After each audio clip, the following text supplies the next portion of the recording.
Je vais vous faire une confidence ce soir. Je suis totalement paumé. Mais en même temps, je suis hyper serein. Je vous explique. Il y a quelques mois, j'ai quitté l'entreprise pour laquelle je travaillais. J'ai quitté le système dans lequel j'évoluais depuis 10 ans. École de commerce, start-up, le package total. Et dans ce monde-là, j'étais catégorisé, mais ça m'allait pas trop sur comment j'étais catégorisé.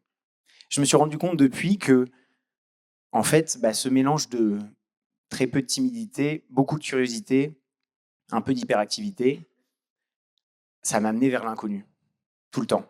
Et en fait, en école de commerce, en start-up, on avait catégorisé ça comme des skills commerciaux. Tu crées du lien avec les gens, tu vas aller vendre des produits. Non. Et mes potes, niveau perso, niveau pro, c'était comme ça, niveau perso, c'était, je l'entends encore cette phrase, ouais, t'es un claqueur de bise, quoi. En soirée, on ne te voit pas. Tu préfères parler avec des inconnus. Ça tombe bien, l'inconnu, c'est le thème de cette conférence. Et j'ai envie de définir ce concept, parce qu'on en a beaucoup parlé. L'inconnu, c'est tout ce qu'on ne connaît pas, tout ce qu'on ne connaît pas encore, que ce soit les personnes, les lieux, les expériences, c'est tout ce qu'on n'a jamais expérimenté, tout ce qu'on n'a jamais osé expérimenter. Pour définir un concept, on peut définir par son opposé, le connu. C'est tout ce qu'on connaît, tout ce qu'on a déjà expérimenté, toutes les personnes qu'on a déjà rencontrées, tous les lieux qu'on a déjà investis, tout ce qu'on connaît, quoi. Comme une pièce de monnaie. L'inconnu, le connu. On doit faire avec, c'est partout, ça nous entoure, de notre palier, au bout de la rue, à l'autre bout du monde. C'est ce qui s'offre à nous et on doit l'accepter. Vous avez compris, quand je vous parle de l'inconnu, je parle à la fois du concept, mais aussi de la personne, qui pour moi est la personnification de l'inconnu. Alors l'inconnu, il est partout, et on a chacun et chacune une façon d'aller ou pas, à notre rythme, à notre façon, à notre manière, à notre niveau, vers lui. Moi, ce dont j'ai envie de vous parler ce soir, c'est comment prendre cette carte de l'inconnu, qui est dans notre jeu, mais qui est souvent derrière les autres. Je me suis rendu compte que moi, je la mettais tout le temps devant, en fait, et que ce n'était pas le cas de tout le monde. Et qu'en plus, je n'étais pas le premier à m'être posé la question. Donc en gros, on ne va pas vers l'inconnu, je ne vais pas vous apprendre grand-chose, ça a été même dit ce soir, par peur. La peur de l'inconnu. Et la peur, ça fait quoi? Ça fige. Donc on n'y va pas. Cette peur, elle est à la fois historique, c'est notre cerveau reptilien. Les hommes des cavernes, ils devaient savoir que s'ils allaient dans cette grotte, il y avait un ours qui pouvait se faire déchirer le bras. C'est dans nos gènes. À côté de ça, c'est hyper actuel. Malgré toutes les magnifiques initiatives partout dans lesquelles je crois, les lieux qu'on peut investir, la tendance est plutôt à l'individualisme, à la molécularisation de la société et à la peur de l'autre. Avec le masque, sans le masque, on se recroqueville sur ce qu'on connaît et on a peur de ce qu'on ne connaît pas et tout ce qui va avec. Niveau psychologique, j'ai fait des petites recherches quand même, on parle d'intolérance à l'incertitude. Big up au contrôle fric, je ne sais pas s'il y en a dans la salle. J'étais un peu comme ça moi avant aussi. Tout ce qui est réticence au changement, quoi. Tout ce qui est ce qu'on ne connaît pas, ça nous fait peur, c'est l'intolérance à l'incertitude. Il y a un autre point dont je me suis rendu compte en lisant un livre qui s'appelle J'arrête de juger. Au moment où j'ai quitté mon boulot, je me suis mis à lire ce livre. Et c'était une expérience de 21 jours où chaque jour, vous sortiez chez vous et vous notiez les jugements que vous portez à autrui. Et vous essayez de décortiquer pourquoi vous portez ces jugements. Donc il y a une petite colonne, je juge qui, pourquoi, et essayez de comprendre. Et je me rendais compte que malgré mon côté très optimiste, très ouvert, je me réduisais mon périmètre en jugeant les gens que je voyais passer dans la rue. Donc j'ai fait un peu tomber les dernières barrières avec ce livre que je vous conseille. En gros, pour résumer ce petit point, tout ce qui nous empêche d'aller vers l'inconnu, c'est à l'intérieur de nous-mêmes. Et une phrase de Krishnamurti, qui est un sage hindou, qui résume très bien tout ça. Il dit, attention c'est court mais c'est puissant, on ne peut pas avoir peur de l'inconnu, tout simplement parce qu'on ne le connaît pas. Si je pouvais dropper ce mic, je le ferais maintenant. Il faut que je continue. Mais c'est tellement puissant, ça nous dit que tout ce qui nous empêche d'y aller, c'est à l'intérieur de notre tête. Bon, bien sûr, il faut des mécanismes de défense et de protection. Je ne vous dis pas de faire comme Jim Carrey dans Yes Man et de partir faire n'importe quoi. Mais ça montre que tout ce qui nous empêche de mettre cette carte au devant de notre jeu, c'est à l'intérieur de nous. Et ça montre les jugements qu'on a, l'éducation qu'on a eue, les expériences qu'on a vécues, mais tout ça, c'est du passé. Alors maintenant, j'ai envie de vous partager comment moi, je me suis tourné vers l'inconnu, comment j'ai compris que c'était ma passion. Ça, c'est moi, mais derrière, je suis persuadé et convaincu que chacun et chacune d'entre nous peut gagner à se tourner un peu vers l'inconnu. J'en suis sûr et certain. Dans chaque rencontre, dans chaque lieu, dans chaque expérience vécue, il y a des choses à apprendre sur soi, sur le monde, sur l'autre, sur la nature surtout. Ça peut paraître simple ce que je dis, mais moi, je l'expérimente depuis les quelques mois où j'ai quitté ce travail et où je me suis dit, en fait, c'est ma passion, je l'assume et je le joue à fond. Donc j'ai envie, voilà, moi je le mets au devant de mon jeu, je le joue à chaque tour. J'ai pas envie que vous fassiez la même chose, j'ai envie que vous y allez à votre rythme si ça vous inspire, mais au moins que vous considérez cette carte dans votre jeu et que vous lui souriez.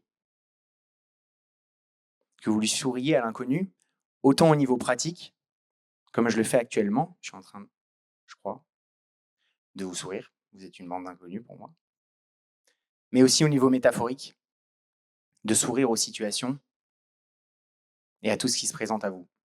La dernière personne à qui j'ai dit ça, elle m'a dit, j'ai souri à un inconnu dans le métro, il m'a suivi pendant 30 minutes, c'était relou. No comment. Donc j'ai envie de vous partager comment moi je me suis tourné vers l'inconnu.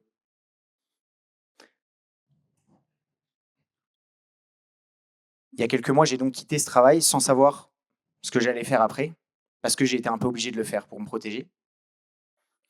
Et en fait, j'ai réussi à quitter ce travail parce que j'ai conscientisé mon connu. Je l'ai challengé. Le connu, il fait beaucoup moins peur que l'inconnu, mais pour moi, il est un peu plus flippant même. On le remet pas en cause. Les gens qu'on côtoie, les situations qu'on vit, les lieux dans lesquels on va, on le fait, on a notre routine, ça continue, et ça peut nous figer dans quelque chose qui ne réussit pas forcément, ou en tout cas, on peut passer à côté de plein de choses. Ça, j'en suis sûr. Je vous dis pas de tout quitter du jour au lendemain, encore une fois. Bon, donc ce reshapage de connu, ce challenge que j'ai mis à mon connu m'a fait quitter mon boulot.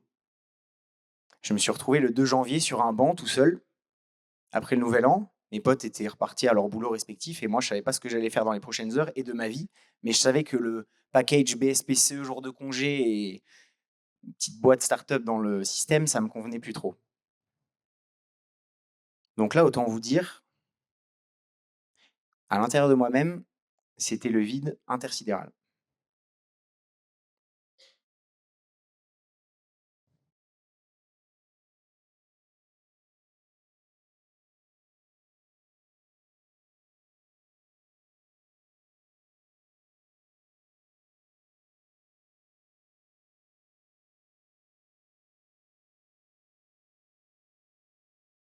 J'avais envie de vous faire vivre ce vide intersidéral que j'ai vécu.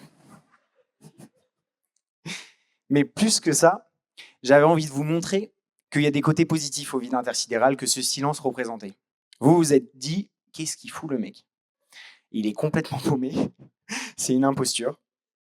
Il a oublié son texte.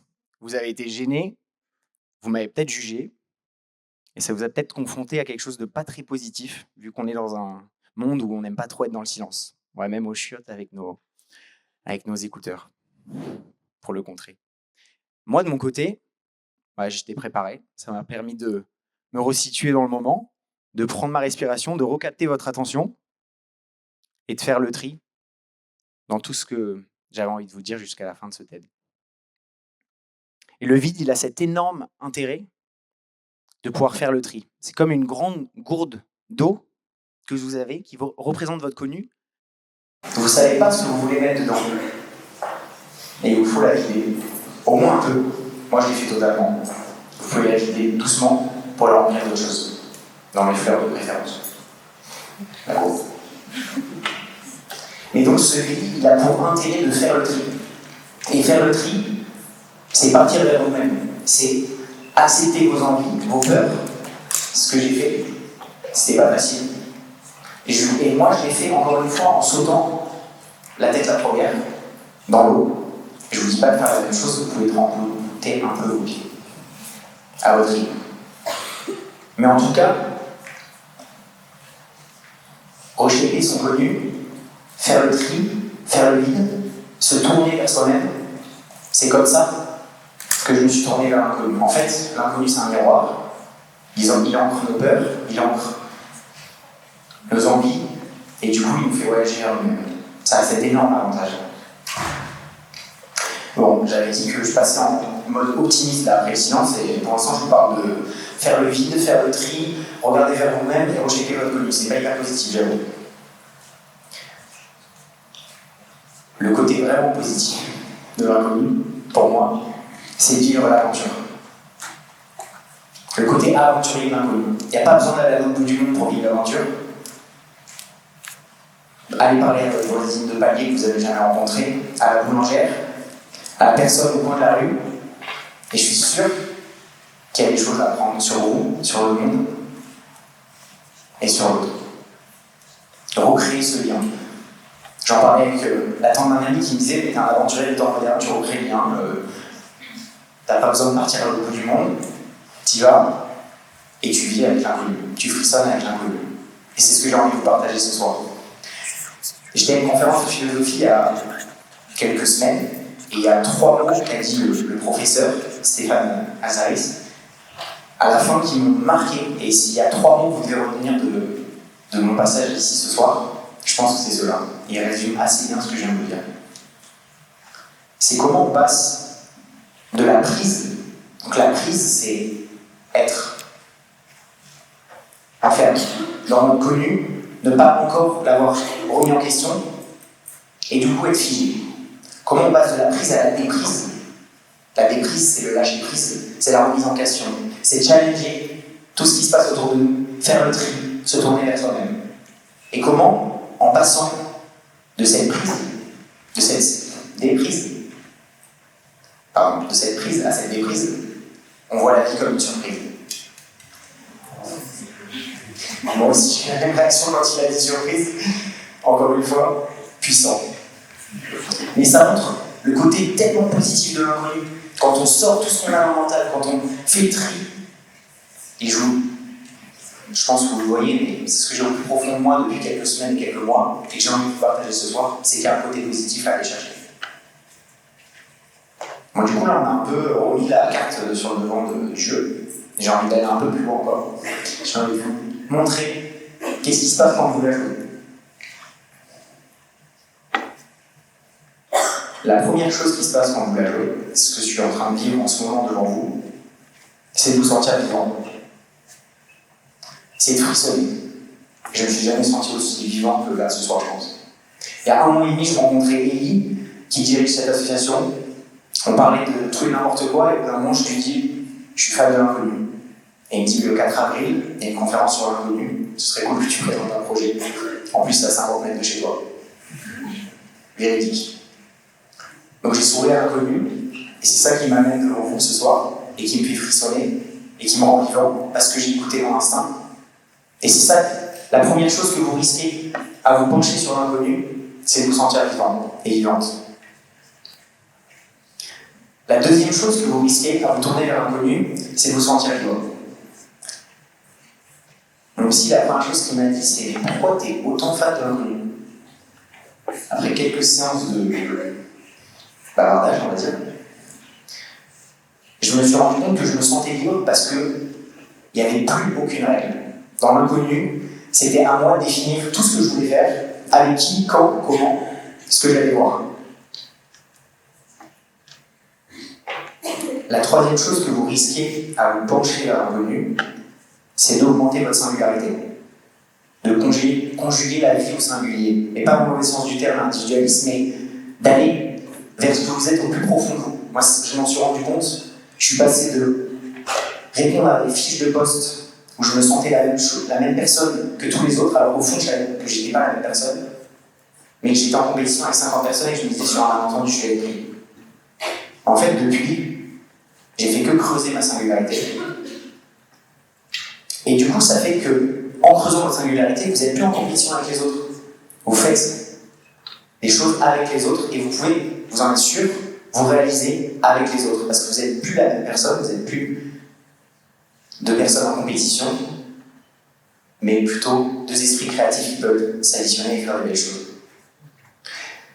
La quatrième et dernière chose que vous risquez à vous tourner vers l'inconnu pour moi et à jouer cette carte, c'est d'avoir devant vous une source infinie de réalisation. Pour vous. Moi, je vous ai dit que là, je en continu, c'est presque une drogue, sans redescendre, je vous jure. Et je la joue tous les jours. Et j'ai l'impression que le monde est devenu un peu un open data, où à ma façon et à mon rythme, je peux aller chercher dans des lieux, dans des expériences, dans des personnes que je ne connais pas, toujours plus. C'est un cercle vertueux. Chaque fois que j'y vais, il y a des rebonds avec d'autres personnes, et de plus en plus, de plus en plus. Donc en plus de vous sentir vivant, de vous sentir libre, d'augmenter votre singularité, vous aurez à votre disposition une source infinie de réalisation. Je vais finir mon TED par vous redire la même chose que je vous ai dit au début, vous allez peut-être un peu mieux comprendre. Je suis totalement paumé, mais je suis plutôt serein. Et je vous souhaite de vous paumer un peu, si vous en avez envie bien sûr, en toute sérénité, d'aller parler à l'inconnu, de lui sourire. Je suis sûr que vous n'avez pas beaucoup de choses à perdre, et même beaucoup de choses à gagner. Merci.